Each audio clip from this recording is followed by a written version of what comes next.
बिस्मिल्लाहिर्रहमानिर्रहीम। अस्सलाम वालेकुम स्टूडेंट्स। अच्छा बेटा, ये क्वेश्चन नंबर 2 में find each of the following, आपको दो दो पॉइंट हर पार्ट में दिए गए हैं और कहा गया है कि इन दो पॉइंट में दो चीज़ें, दो डिमांड्स हैं उसकी। पहली डिमांड है कि आपने उसके ना डिस्टेंस फाइंड करना है दोनों पॉइंट्स के दरमियान। प्लेन के दो पॉइंट्स हैं, लाइन सेगमेंट ज़ाहिर बात है कोई ना कोई बना रहे होंगे, और मिड पॉइंट भी इनका फाइंड करना है। तो A3, 1 x1 आपका 3 है, y1 आपका 1 है, B-2, -4 x2 आपका -2 है और y2 आपका -4 है। तो आप जब इसका फाइंड आउट करेंगे पार्ट ए में, जो है ना, इसका पहले first of all distance formula, तो x2 -x1 करें -2 -3 का होल स्केयर, y2 -y1 करें -4 -1 का होल स्केयर, तो -5 raise to the power square -5 raise to whole square है, तो ये आ जाएगा square root 55 square root 2। Distance between two points आ जाएगा। मिड पॉइंट के लिए आप 3 को -2 में ऐड डिवाइडेड बाई 2 करेंगे, 1 को -4 में ऐड डिवाइडेड बाई 2 करेंगे, you will get 1/2 -3/2। This is the point which is lying mid way between A B line segment. So this is your solution of a part 1। Similarly part B में भी आपने distance formula use करना है, mid point formula use करना है, और part सी में भी ऐसे ही यूज़ करना है। क्वेश्चन 3 में which of the following points are at a distance of 15 units from the origin. Origin एक पॉइंट है, उससे ही डिफरेंट पॉइंट्स हैं, ए पार्ट में भी है, बी में भी है, सी में भी है, डी में भी है। आपने इधर से इसका डिस्टेंस फाइंड करना है, मीन डिस्टेंस फार्मूला लगाना है। जिसका डिस्टेंस 15 आ जाएगा वो आपके पास कहेगा कि इसका डिस्टेंस 15 है, बाकियों का नहीं है। उसके रूट 176,7 को ओरिजिन से फाइंड करें, 15 आ रहा है, यस ये है। 10, -10 को ओरिजिन 0 से फाइंड करें, वो नहीं आ रहा स्क्वायर रूट 15, तो ठीक है, उसका डिस्टेंस ओरिजिन से स्क्वायर रूट 15 नहीं है। एंड थर्ड पार्ट 1, 15 है, तो 1 आ जाएगा, 15 -0 15 आ जाएगा, तो ये ग़ालिबन आपके पास आंसर आता है स्क्वायर रूट 226।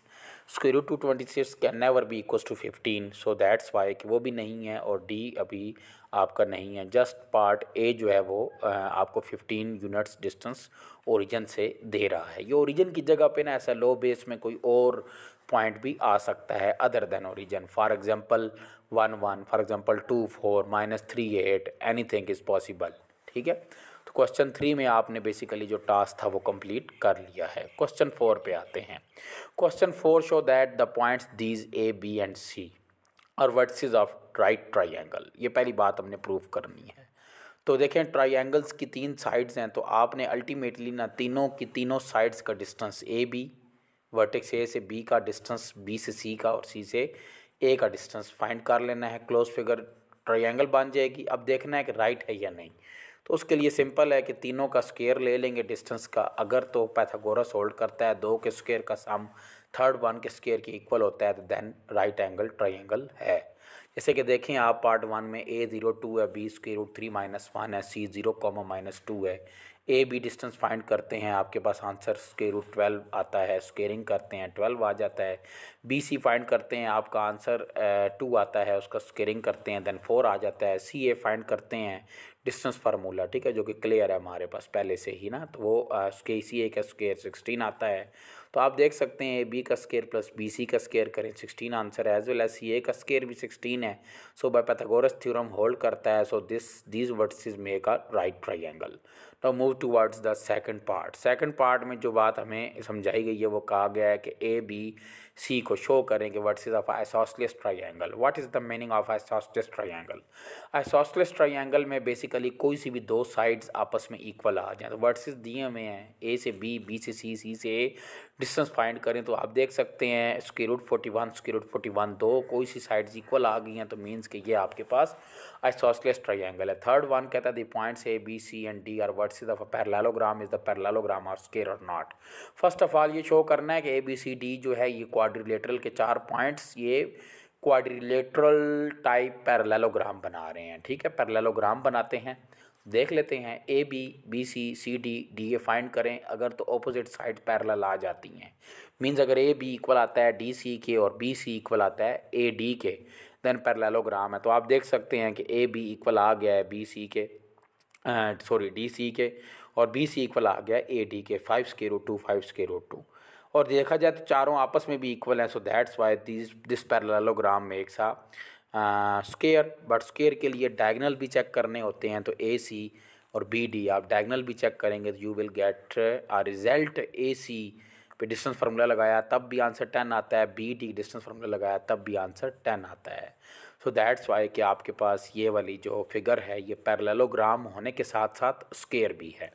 पैरेललोग्राम रेक्टेंगल भी हो सकती है अगर ऑपोजिट साइड्स इक्वल हों, चारों साइड्स इक्वल ना हों और उनके यकीनी तौर पर डायगनल जो हैं वो आपस में इक्वल ना हों। ठीक है, तो आगे चलते हैं। The mid points of the sides of a triangles are 1, -1, -4, -3।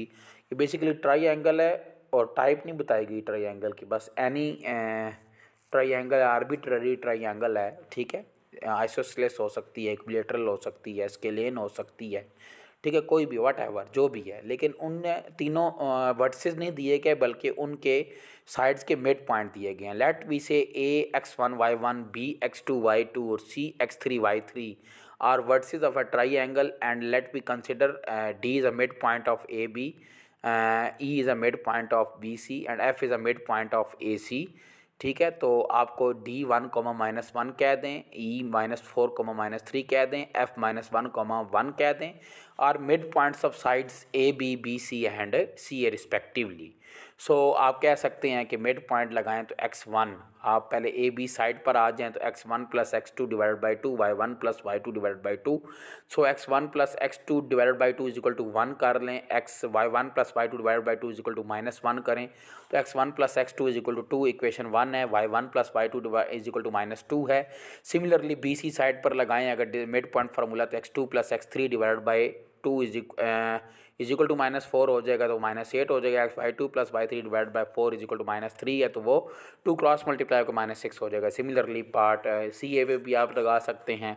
तो मीन्स के आपको पार्ट 1, पार्ट 3, पार्ट 5 यानी कि इक्वेशन 1, इक्वेशन 3, इक्वेशन 5 एक्स में मिल गई हैं, इक्वेशन 2, इक्वेशन 4, इक्वेशन 6 आपको वाई में मिल गई हैं। तो इनको साइमल्टेनियसली आपस में सॉल्व करेंगे तो एक्स के भी x1, x2, x3 आ जाएंगे और वाई के भी सिमिलरली आप देख सकते हैं y1, y2, y3 आ जाएंगे। तो इस तरीके से आपको वर्टिसेस ऑफ अ ट्रायंगल मिल जाएंगे। अब अगर फैसला आगे करना हो क्वेश्चन 5 के अंदर एक व्हाट टाइप ऑफ ट्रायंगल, तो आप इन तीनों का डिस्टेंस ले लेंगे, ए से बी, बी से सी, सी से डी। अगर तीनों इक्वल आ जाते हैं स्टूडेंट्स तो वो इक्विलेटरल ट्रायंगल होगी। अगर तीनों में से कोई से दो इक्वल आते हैं, तीसरा नहीं आता तो आइसोसेलेस होगी। तीनों नहीं इक्वल आते तो स्केलेन होगी। ठीक है, फिर एंगल्स की तरफ जाना होगा तो राइट के लिए वही है कि कोई से दो के स्क्वायर का साम तीसरे के स्क्वायर के इक्वल होगा तो राइट होगी। ठीक है, और अगर ऐसा ना हुआ तो फिर वो ओब्लीक होगी, क्योंकि राइट एंगल ट्रायंगल को नॉन ओब्लीक ट्रायंगल भी कहते हैं। ओब्लीक किसे कहते हैं कि बस जब पैथागोरस होल्ड नहीं करता तो वो ट्रायंगल हमेशा क्या होती है, ओब्लीक होती है। और इक्विलेटरल आती है तो मीन्स उसके इंटरनल एंगल सारे इक्वल होंगे 60-60 के, और 60-60 के जब एंगल आ जाते हैं तो उस ट्रायंगल को आप एक्यूट एंगल ट्रायंगल कहते हैं। ठीक है, एक्यूट एंगल ट्रायंगल का मतलब क्या होता है कि आपके पास तमाम के तमाम एंगल्स लेस देन 90 हों। तो ये टाइप्स हैं, ये साथ साथ हम इंशाल्लाह स्टडी करते जाएंगे। क्वेश्चन 6 पे आ जाते हैं। Find h such that the points A √3, -1 और बी पॉइंट दिया हुआ है आपके पास 0, 2 एंड सी पॉइंट है h, -2 are vertices of a right triangle. उसने कह दिया है कि ये वर्टिसेस हैं किसके, राइट ट्रायंगल के, with right angle at the vertex A. ये राइट एंगल वर्टेक्स किस पे है, ए पे, ये भी बता दिया है। ठीक है, तो अब क्या करना है हमने कि ए बी + सी ए का होल स्क्वायर = बी सी का स्क्वायर। बी सी जारी पता है हाइपोटेन्यूज है तो पाइथागोरस हम लिख सकते हैं। For the sake of the finding the value of H की वैल्यू फाइंड करनी है तो ए बी पे डिस्टेंस फार्मूला लगाएं स्टूडेंट्स। उसका स्क्वायर रूट इसीलिए नहीं लिख रहे कि स्क्वेयरिंग लिखी हुई है। ठीक है, सी ए पे डिस्टेंस फार्मूला लगाएं, स्क्वायर रूट इसलिए नहीं लिख रहे कि स्क्वेयरिंग लिखी हुई है। बी सी पे डिस्टेंस फार्मूला लगाएं तो आपके पास एवेल्यूएशन के बाद एच का वैल्यू जो है वो 0 आ जाएगी। तो मीन्स के सी के कोऑर्डिनेट्स 0, -2 है तो ये सी आ जाएगा। सिमिलरली क्वेश्चन 7 में कहता है कि find h such that A B and C are collinear. अब कोलिनियर का मतलब क्या होता है कि सेम लाइन के ऊपर दो पॉइंट्स लाई करें। अच्छा, एक पॉइंट का तो मसला ही नहीं होता ना, वो 2 पॉइंट का तो इशू ही नहीं है ना, वो तो करते ही हमेशा सेम लाइन पे लाए हैं। लेकिन 2 पॉइंट्स 3 पॉइंट्स की बारी जब आती है तो फिर हम रिजल्ट लगाते हैं। अगर तो 3 पॉइंट्स एक ही लाइन के ऊपर लाए करते हैं तो वो कभी भी ट्रायंगल नहीं बना सकते, उन्हें कोलिनियर कहते हैं। और अगर जो कोलिनियर नहीं होंगे, ठीक है, उन्हें आप क्या कहेंगे कि वो ट्रायंगल बनाते हैं। जैसा कि आप इस चीज़ को ऐसे ले लें, फॉर एग्ज़ाम्पल मैं आपको ये चीज़ बता देता हूँ, प्लेन के अंदर 2 पॉइंट्स हैं। अगर तो ये लाइन लाजमी इनसे गुजरेगी एक, तो ये तो कोलिनियर ही होते हैं। अब 3 पॉइंट्स ये मैंने ड्रा किए हैं, इनसे अगर सेम लाइन पास कर जाती है तो कोलिनियर हैं। ये मैंने 3 ड्रा किए हैं, अब इनसे सेम लाइन पास नहीं कर रही तो हमेशा देख लें बेटा क्या बना रही है, ट्राइएंगल। तो मीन्स कि ये उसके बैक पे जो है ना वो रिज़ल्ट है मेन। तो अब उसके लिए कोलिनियर को समझने के लिए आपके पास जो ग्राफिक अंदाज़ है वो तो आपको समझ आ गई है।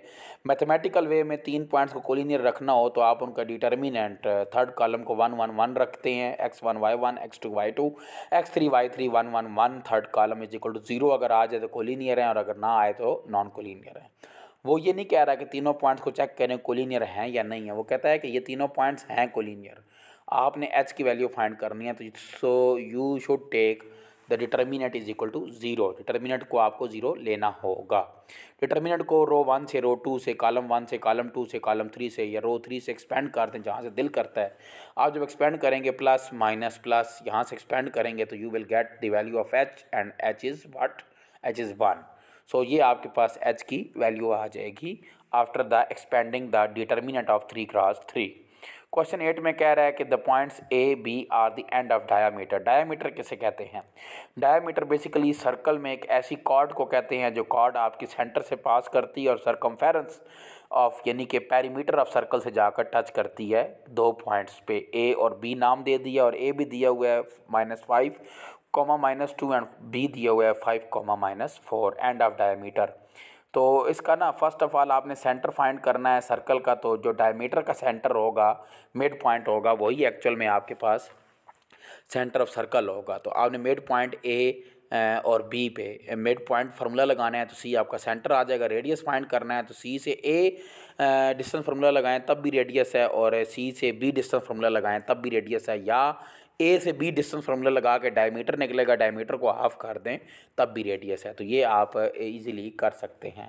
तो क्वेश्चन नंबर 8 आपका बेटा इस तरीक़ेकार से सॉल्व हो जाएगा। क्वेश्चन 9 में आपको फिर वो एच की बात कर रहा है, vertices of a right triangle with right angle at the vertex ए। जैसे आपने क्वेश्चन 6 में किया था ना बेटा कि वर्टेक्स राइट एंगल एट ए है, तो इसका मतलब है कि ए आपका परपेंडिकुलर वाली और बेस वाला जो है वो कॉमन पॉइंट है। मींस कि आपका बी और सी हाइपार्टिन्यूस है तो बी सी का square is equal to A B का स्क्वायर प्लस बी सी का स्क्वायर करेंगे, डिस्टेंस फार्मूला लगाएंगे और आपके पास इक्वेशन मिलेगी h square plus 4h minus 60। So you can solve this quadratic question by using quadratic formula or by using a factorization or complete square method. You will get the values of two values of h. So how many triangles are possible? So there are two triangles are possible with one h and the other h. Okay तो ये बेटा आपका question number 9 है। Question 10 में कहता है quadrilateral has the points A B C and D as vertices. इस quadrilateral कोई भी है उसके वर्टिसेस दिए गए हैं, आपने मिड पॉइंट्स उनके निकालने हैं। तो ऐसा सेम क्वेश्चन हम 7.1 वेक्टर में भी कर चुके हैं सेकेंड ईयर की मैथमेटिक्स के अंदर। तो ए बी का मिड पॉइंट निकालेंगे, आप बी सी का मिड पॉइंट निकालेंगे, सी डी का निकालेंगे, डी ए का निकालेंगे, नाम ई एफ जी एच कह देंगे। कहता है कि वो जो ट्रायंगल्स रेक्टेंगल या वो जो भी क्वाड्रिलेटरल बनती है ना 4 पॉइंट्स को मिलाने से ई एफ जी एच, वो है पैरेललोग्राम। तो पैरेललोग्राम के लिए पैरेलल साइड्स को अपोजिट प्रूफ करना होता है, तो वो आप कर लेंगे। पहले आप E F G H E निकालेंगे। So you can look at your solution। EF is equal to GH आ रहा है square root 61 and square root 61 and FG 6 square root 2 है और EH 6 स्क्वायर रूट 2 है। तो ये आपके पास EFGH क्या आ जाएगी, पैरेललोग्राम आ जाएगी। सिमिलरली क्वेश्चन 11 पे आ जाएँ तो क्वेश्चन 11 पे कहता है find H such that the quadrilateral with vertices A B C and D is parallelogram, is it a square और नॉट। पैरेललोग्राम पहले प्रूफ करते हैं, बल्कि पैरेललोग्राम गिवन है, हमने एच फाइंड करना है। पैरेललोग्राम अगर गिवन है तो फिर ए बी को इक्वल रख सकते हैं डी सी के, या फिर बी सी को इक्वल रख सकते हैं ए डी के। तो आप कोई भी एक सा काम कर लें, क्योंकि हमारे पास एक ही अननोन है तो एक ही इक्वेशन चाहिए। तो हमने ना इक्वल रखा है ए बी को सी डी के इक्वल, तो वहाँ से हमने एच की वैल्यू को फाइंड आउट कर लिया +-2। तो आपके पास 2 एच हैं, 2 एच हैं, इसका मतलब है 2 तरह की बनेगी, लेकिन 2 तरह की बन नहीं सकती क्योंकि h इज इक्वल टू -2 इसीलिए पॉसिबल नहीं है कि जब वो d के अंदर h को -2 पुट करेंगे तो b और d सेम हो जाएंगे, तो वो रेक्टेंगल नहीं रहती बल्कि वो या क्वाड्रिलेटरल नहीं रहती, वो ट्राइंगल बन जाती है। So that's why h is equal to 2 only a possible point. तो आप फर्दर मोर आपने ये शो करना था कि वो स्केयर है या नहीं। तो पहले तो आप ये देखें कि ए B C A D A निकालें तो वो आपस में इक्वल आ रहे हैं चारों। Mean opposite sides are parallel, diagonals equal नहीं आ रहे तो मीन्स कि आपके पास ये स्केयर नहीं है, जस्ट पैरेललोग्राम ही है। ठीक है, क्वेश्चन नंबर 11 में 12 में if two vertices of an equilateral triangle are A -30 and B 30, दो वर्टिसेस दिए हुए हैं, थर्ड वर्टेक्स हमने फाइंड करना है, how many triangles are possible. अब देखें सबसे मेन चीज़ जो गिवन है कि ये इक्विलेटरल ट्राइंगल है। अब इक्विलेटरल ट्राइंगल के लिए क्या होता है, तीनों की तीनों साइड्स इक्वल होती हैं। ठीक है, तो अब ए बी सी ए आपस में इक्वल तो रख देंगे, लेकिन अब यहाँ पर आपको एक्स वाई चाहिए ना। एक्स वाई क्या लिया है मैंने, सी के कोऑर्डिनेट्स एक्स कॉमा वाई। तो आपने ए बी सी के इक्वल रखा, बी सी ए के इक्वल रखा, इस तरह सॉल्व किया। एक्स की वैल्यू आपस में दो इक्वेशंस को इक्वल रखा, दूसरी दो एक्सप्रेशन को इक्वल रखा, तो आपके पास एक्स और वाई की वैल्यू साइमल्टेनियसली सॉल्व करने के बाद सी की दो पॉसिबल वैल्यूज़ आई हैं। So there are two types of triangles are possible. The number one is C with vertex 0 3√3 and the other one is 0 -3√3। ये आपका क्वेश्चन नंबर 12 है। क्वेश्चन नंबर 13 में कहता है find the points trisecting the join of A and B. अच्छा, आपने ट्राइसेक्टिंग bisecting नाम पहले सुना हुआ था कि एक पॉइंट आपकी लाइन सेगमेंट को बराबर दो हिस्सों में डिवाइड करता है, उसे कहते हैं बाइसेक्टिंग। उसको यानी कि किसी भी सेगमेंट को दो हिस्सों में डिवाइड करने के लिए यानी कि बाइसेक्टिंग फिनोमिना एग्जिस्ट करवाने के लिए एक पॉइंट चाहिए होता है, जो आपने फाइंड किया है पहले भी ना, मिड पॉइंट जैसे कहते हैं। ठीक है, लेकिन अब ट्राइसेक्टिंग का मतलब है कि बराबर तीन हिस्सों में डिवाइड करेगा, तो उसके लिए आपको दो पॉइंट्स चाहिए सी और डी। तो ए बी आपके पॉइंट दिए हुए हैं -1,4, बी आपको 6,2 है। तो एक्चुअल में आपको सी के कोऑर्डिनेट्स और डी के कोऑर्डिनेट्स फाइंड करने हैं। तो सी एक्चुअल में मिड पॉइंट है ए और डी का, और बी में डी जो है ना वो मिड पॉइंट है सी और बी का। ठीक है, लेकिन अब ना सी पता है ना डी पता है आपको, कोई मसला नहीं। आप पहले आइए सी फाइंड करते हैं। तो A C ratio C B 1:2 में है, देख सकते हैं। ए से सी 1 है और सी से बी 2 है। 1 वो वाला जो सी से डी है और 1 वो वाला जो डी से बी है, तो 2 है। 1:2 में रेशो फार्मूला लगा देंगे हम। ठीक है, K1 आपका 1 है, K2 आपका 2 है, तो रेशो फार्मूला लगाएं। X1 आपका ए के कोऑर्डिनेट्स -1, Y1 आपका ए का कोऑर्डिनेट्स 4 है, बी के कोऑर्डिनेट्स आपका X2 जो है वो 6 है, और बी के कोऑर्डिनेट्स Y कोऑर्डिनेट जो आपका Y2 है वो 2 है। तो आप इस पे रेशो फार्मूला यूज़ करेंगे तो आपके पास आंसर 4/3 10/3 आ जाएगा। डी फाइंड करने के लिए आप ठीक है 2:1 भी कर सकते हैं, लेकिन आप देखें सी पता है तो बी पता है, तो D is a mid point of C and B, तो you can use a mid point formula. तो आप मिड पॉइंट फार्मूला भी यूज़ कर सकते हैं। ठीक है, तो आपके पास जो डी के कोऑर्डिनेट्स हैं 11/3 8/3 आ जाएंगे। क्वेश्चन 14 में कहता है फाइंड द पॉइंट 3/5। 3/5 का मतलब क्या होता है कि आपके पास कोई चीज़ है जिसके 5 हिस्से हैं, उसमें से 3/5 वाला पार्ट पे ना पॉइंट पड़ा हुआ है, उस पॉइंट के कोऑर्डिनेट्स हमने फाइंड करने हैं। ए और बी आपको दिया हुआ है। 3/5 का मतलब है टोटल 5 हिस्से हैं। ठीक है, उसमें से 3 हिस्से के बाद सी आता है, तो 3 के बाद देखें सी आ गया। अब सी के बाद आपके पास 2 वाला है, K2 की वैल्यू 2 है, K1 की वैल्यू 3 है। सी आप कोऑर्डिनेट्स फाइंड कर लेंगे, तो ये रेशो फार्मूला ही के ज़रिए हो सकता है। तो नेक्स्ट इंशाल्लाह लेक्चर में हम क्वेश्चन नंबर 15 को भी देखते हैं। ठीक है, या चलें 15 इसी के साथ मिला लेते हैं ताकि वो एक जैसा टॉपिक हो जाएंगे। तो बेटा क्वेश्चन नंबर 15 में देखें तो find the point P on the joint of A1,4 B5,6 that is twice as far from A। अब इस बात को समझना है आपने, ए बी एक लाइन सेगमेंट है, हमने जो फाइंड पॉइंट करना है वो P है। अब कहता है P जहाँ कहीं भी हो ना वो A से डबल होगा। अब ए से डबल कितना होगा, यानी कि जितना ए से बी दूर है ना उससे डबल ए से कौन दूर होगा, पी। अब पी ए के दो तरफ हो सकता है, या पी ए के लेफ़्ट साइड पर हो सकता है या पी ए के राइट साइड पे हो सकता है। यानी कि या पी ए के उस साइड पर होगा जिस साइड पर बी होगा, या पी ए के उस साइड पर होगा जिस साइड बी नहीं होगा। तो अब बात उसकी समझ नहीं है, बातें मैंने आपको समझा दी हैं, सिर्फ उसकी स्टेटमेंट पढ़ते हैं ज़रा। कहता है find the point P on the joint of A B. A B ही की लाइन ऑफ एक्शन पे वो लाई करता है, that is twice as far from A as B. तो पी ए से कितना दूर होगा, डबल। कैसे, जितना बी दूर है ए से उतना ही ए पी जो है वो ए से डबल दूर होगा। यानी कि ए से बी अगर 2 किलोमीटर दूर है तो मतलब ये हुआ कि ए से जो पी है ना वो 4 किलोमीटर दूर होगा। अब 4 किलोमीटर लेफ़्ट साइड पे भी दूर हो सकता है, 4 किलोमीटर राइट साइड पे भी दूर हो सकता है। ज़रा थोड़ी अपनी अजम्पशन स्ट्रॉन्ग करें। अगर पी से ए डबल दूर है, ठीक है, या ए से पी जो है वो डबल दूर है, तो लेफ़्ट साइड पर दूर है तो ठीक है 4 किलोमीटर समझ आती है, लेकिन राइट साइड पर दूर है, ठीक है, तो इसका मतलब वो कितने किलोमीटर दूर है। अब मैं इस बात को आपको ऐसे समझाता हूँ, ठीक है।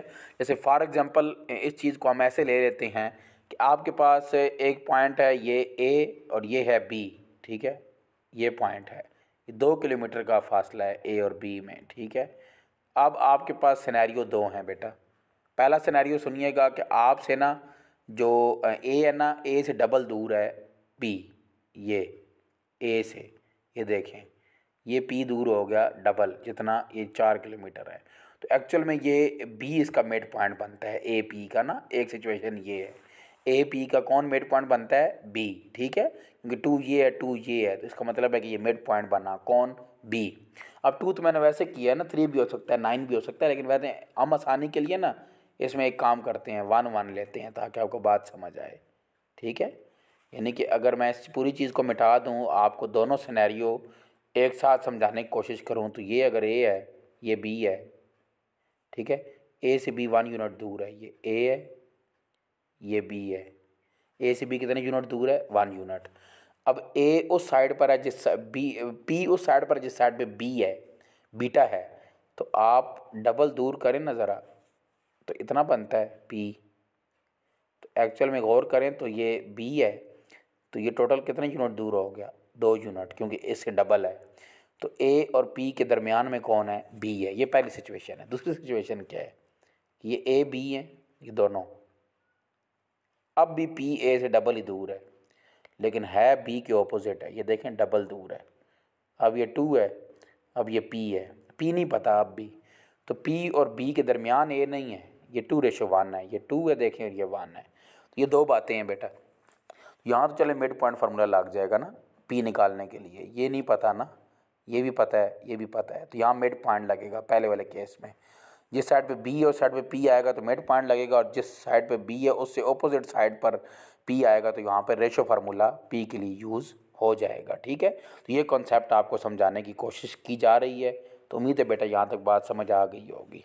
तो जैसे अब देखें आप, on the same side of A as B does, उस साइड पर ही है पी जिस साइड पर बी है, लेकिन वो कंडीशन बरकरार है कि डबल है। तो A 1 4 B 5 6 let P of X Y be required point, वो हमने रख दिया, तो मिड पॉइंट ही बना बी। तो यहाँ पर मिड पॉइंट फार्मूला आप लगा सकते हैं, ठीक है। तो मिड पॉइंट फार्मूले से आप इजीली वैल्यू को निकाल सकते हैं, ठीक है। 1:1 है, ठीक है। A B ratio B P जो है वो 1:1 है, तो आप मिड पॉइंट फार्मूला लगाएं, आपको आंसर आ जाएगा पी ए। अब देखें पी डबल दूर है ए से, लेकिन opposite side of the B है, सेकंड पार्ट है, तो आप यहाँ पर रेशो फार्मूला लगाकर वैल्यूज़ को निकाल सकते हैं, ठीक है। क्वेश्चन 16 17 18 को इंशाल्लाह नेक्स्ट लेक्चर में हम स्टडी कर लेते हैं। जज़ाकल्लाह।